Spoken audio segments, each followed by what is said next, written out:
এখন সেই ঠাকুর সেবা, ঠাকুরের সেবা পূজা, ঠাকুর স্বয়ং এর সূচনা করে গেছেন।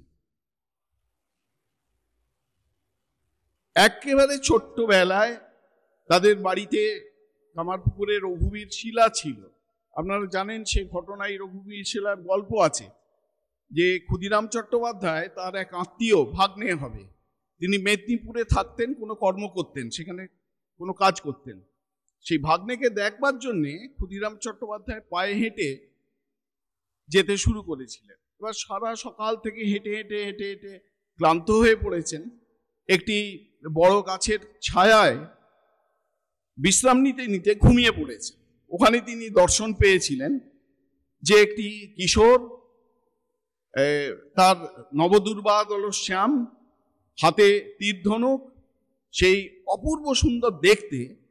সে এসে বলছে যে দেখো, এক সাধু আমাকে আগে সেবা পূজা করতো, তারপরে এখানে আশপাশে কোথায় ফেলে দিয়ে চলে গিয়েছিল, আমি খুব অনাদরে অবহেলায় এখানে পড়ে আছি, তুমি আমাকে নিয়ে গিয়ে, আমার খুব ইচ্ছা তোমার বাড়িতে যাই, তোমার কাছে গিয়ে তোমার সেবা পাই, তোমার সেবা গ্রহণ করি, আমার খুব ইচ্ছে। তা ক্ষুদিরাম চট্টোপাধ্যায়ের ঘুম ভেঙে গেল। তিনি খুঁজতে লাগলেন কোথায় কি, আবার মনের ভুল বলে শুয়ে পড়লেন। খানিকটা খুঁজেও ছিলেন, খুঁজে এসে গোটা মাঠ তন্ন তন্ন করে খুঁজেছিলেন, কোথাও কিছু পাননি। আবার শুয়ে ওই এক স্বপ্ন, তিনি এসে বলছেন ওই যে কি বলে, কি মুটো ধান গাছ তলে, মুটো ধান গাছ মানে যেখানে গুচ্ছ ধান গাছ রয়েছে, সেই তার গোড়ায় কোথাও রয়েছে। উনি গিয়ে খুঁজতে খুঁজতে সেখানে একটি নারায়ণ শিলা পেলেন, ওই রঘুবীর শিলা, এখনো কামারপুকুরে নিত্য পূজিত হচ্ছে রঘুবীর। তা ওই রঘুবীর শিলা নিয়ে এসে তিনি নিত্য পুজো করতেন। এবার ছোটবেলায় বালক গদাধর দেখতো রঘুবীর শিলার বাবা পুজো করছেন প্রত্যেক দিন, স্নান করে আহ্নিক করে তার পূজা। একদিন ক্ষুদিরাম চট্টোপাধ্যায় খুব সুন্দর করে মালা গেঁথেছেন। কোন ফুলের মালা এখন বর্ণনায় নেই, আমার যা মনে হয় হয়তো টগর ফুলের মালা হয়তো হবে, কারণ টগর ফুল চট করে হয়ে যায়, আর নারায়ণকে তো লাল ফুলের মালা দেবে না, সাদা ফুলের মালাই দেবে নিশ্চয়ই। সেই সুন্দর মালা চন্দন টন্দন মাখিয়ে রেখে দিয়েছেন। এবার প্রথমের দিকে পূজায় যা যা করবার কথা সেসব করে, বিধি আছে যে একবার ধ্যান করে তারপর মানস পূজা করতে হয়, ওই হৃৎপদ্মম আসনম দদ্যাৎ ইত্যাদি ইত্যাদি বলে। এবার যখন ক্ষুদিরাম চট্টোপাধ্যায় মানস পূজা করছেন, মানস পূজা মানে হচ্ছে স্মরণ, মানসে আমি পরে বাহ্যিকভাবে দেবতাকে যে যে জিনিস আমি নিবেদন করব সেগুলোই মানসে আমি নিবেদন করছি, মানস পূজা। এবার যখন মানস পূজা করছেন, সেই স্মরণ গভীর ধ্যানে পরিণত। এবার বালক গদাই কোথায় বসে আড়ালে বসে বাবার সব ক্রিয়াকলাপ দেখছিল।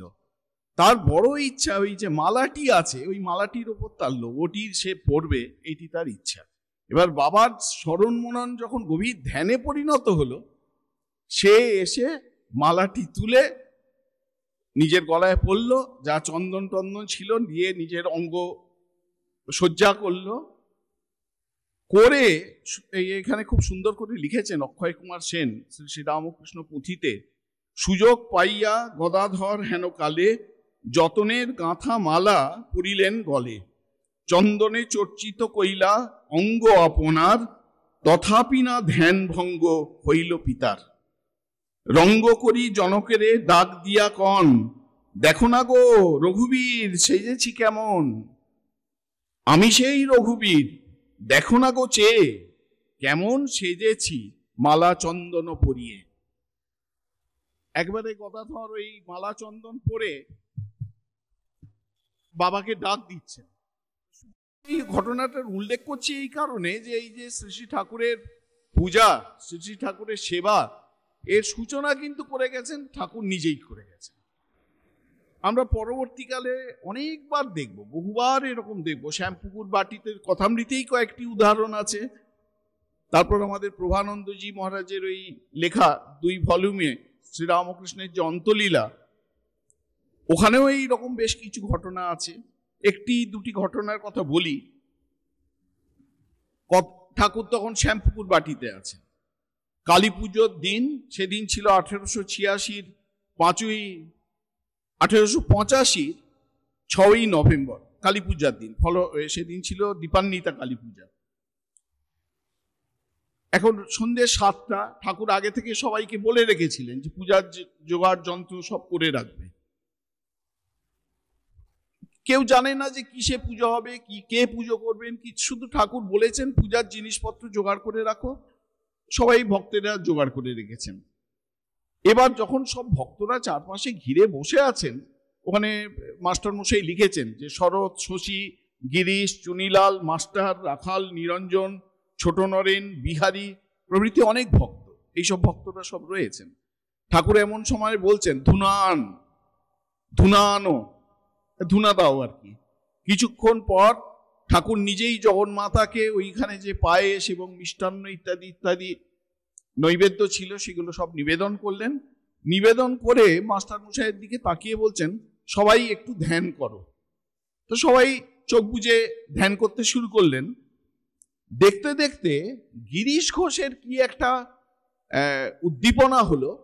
গিরিশ ঘোষ ওখানে ওই একটা মালা ছিল ঠাকুরের, ওই পূজার জন্য যে মালা রাখা ছিল, গিরিশ ঘোষ সেই মালা তুলে নিয়ে গিয়ে ঠাকুরের পাদপদ্ম সাজিয়ে দিলেন, গোল করে পায়ে পরিয়ে দিলেন। মাস্টার মশাইও দেখা দেখি ওখানে যে গন্ধপুষ্প ছিল মুঠো মুঠো করে তুলে নিয়ে ঠাকুরের পায়ে দিলেন। তারপর নিরঞ্জন মহারাজ, নিরঞ্জনানন্দজি, তিনি কিছু ফুল নিয়ে ব্রহ্মময়ী ব্রহ্মময়ী বলে ঠাকুরের পাদপদ্মে দিয়ে একদম মাথা ঠেকিয়ে ভূমিষ্ঠ হয়ে প্রণাম করলেন। ভক্তেরা তখন সকলে জয় মা এরকম ধ্বনি করছেন। ঠাকুর গভীর সমাধিতে মগ্ন। কিছুক্ষণ পরে একটি যখন বাহ্য চেতনা হলো, দুই হাতের একটি হাতে বর আর একটি হাতে অভয়, এইরকম যেরকম মা কালীর যেরকম মুদ্রা দেখা যায় সেরকম দেখা গেল। তারপর আবার আমরা পাচ্ছি যে কাশীপুরের ঠাকুর তখন আছেন। ওরা একটা ঘটনা ঘটেছিল, এটা পরবর্তীকালে শ্রীসীমা বলেছেন। ঠাকুর তখন কাশীপুরে আছেন, কিছু ভক্ত, ওরা যাতে এখনকার মতো তো মোবাইল নেই, ভক্তেরা জানতেন না ঠাকুর কোথায় আছেন। তারা সব, তাদের ইচ্ছা হয়েছে যে রান্না বান্না করে ভবতারিণীকে ভোগ নিবেদন করবেন তারা, এবং ঠাকুরকেও সেই ভোগ প্রসাদ দেবেন। তারা রান্না বান্না, চাল ডাল ইত্যাদি ইত্যাদি নিয়ে দক্ষিণেশ্বরে গেছেন। গিয়ে শুনছেন যে তাদের বস্তুত আকর্ষণ, ঠাকুরই তাদের মুখ্য আকর্ষণ। এবার গিয়ে শুনছেন যে ঠাকুর দক্ষিণেশ্বরে নেই, তিনি শরীর খারাপ, কাশীপুরে গেছেন। তখন তারা করলেন কি, পঞ্চবটিতে রান্না বান্না করে ঠাকুরের একটি ছবি তাদের সঙ্গে ছিল, একদম শেষের দিকের ঘটনা, সেই ছবিতেই ভোগ নিবেদন করে, বা ঠাকুরের ঘরেও হতে পারে, ঠাকুরের ঘরে ঠাকুরের ছবি ছিল, সেখানেও হতে পারে, সেই ছবিতে সমস্ত ভোগ নিবেদন করে পঞ্চবটিতে নিজেরা সেই প্রসাদ পেয়ে সব গুটিয়ে টুটিয়ে কলকাতায় ফিরে এলেন। পরবর্তীকালে যখন কাশীপুরে সেই খবর গেছে মা কাশীপুরে আছেন, ঠাকুর রাত্রির বেলা মাকে বলছেন দেখেছো কি অন্যায় করলে, জগদম্বার জন্য এনে এখানেই সবকিছু দিয়ে গেলে, এখানেই মানে আমাকে আর কি সবকিছু দিয়ে গেলে। মা বলছেন আমি তো ভয়ে মরি, ভাবি এই অসুখ, কি জানি কি হবে, এ কি বাপু, কেন ওরা এমন করলে। ঠাকুর তখন বারবার ওই কথা বলতে থাকলেন যে কেন এরা এরকম অন্যায় করলো। মায়ের খুব ভয় ধরে গেছে। রাত্রির বেলায় ঠাকুর বলছেন মাকে, বলছেন যে দেখো তুমি একদম ভয় পেও না, এরপর ঘর ঘর আমার পূজা হবে, একেই সবাই মানবে, তুমি কিচ্ছু ভেবো না। এই সুতরাং এই যে ঠাকুর সেবা, ঠাকুরের সেবা পূজা, ঠাকুর স্বয়ং এটি করে গেছেন।